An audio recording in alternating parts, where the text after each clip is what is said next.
વાનરનો અહંકાર. એક જંગલમાં એક ચતુર વાનર રહેતો હતો.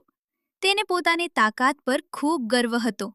એક દિવસ તેણે નાની કીડીને જોઈને હસી પડ્યો અને કહ્યું, તું તો એટલી નાની છે કે કંઈ કરી જ નહીં શકે. જુઓ, હું કેટલો મજબૂત છું. મુશ્કેલી આવી. અચાનક વરસાદ પડ્યો અને જંગલમાં પૂર આવી ગયું. વાનર તો ઝાડ પર ચડીને બચી ગયો, પણ તેને ભૂખ લાગી. તે વિચારતો હતો કે હવે ખાવું શું? કીડી તો પોતાના ઘરમાં સુરક્ષિત હતી, જ્યાં તેણે પહેલેથી જ અનાજ ભેગું કરી રાખ્યું હતું. કીડીની મદદ વાનરે કીડીને વિનંતી કરી, મને થોડું અનાજ આપી દે, હું ભૂખ્યો છું. કીડીએ કહ્યું, મેં તો ઉનાળામાં મહેનત કરીને બધું ભેગું કર્યું છે. તું તો હંમેશા રમતો હતો. પણ કીડીએ દયા કરીને તેને થોડું અનાજ આપ્યું. શીખ વાનરને પોતાની ભૂલ સમજાઈ. તેણે કીડીને આભાર માન્યો અને વચન આપ્યું કે હવેથી તે પણ મહેનત કરશે.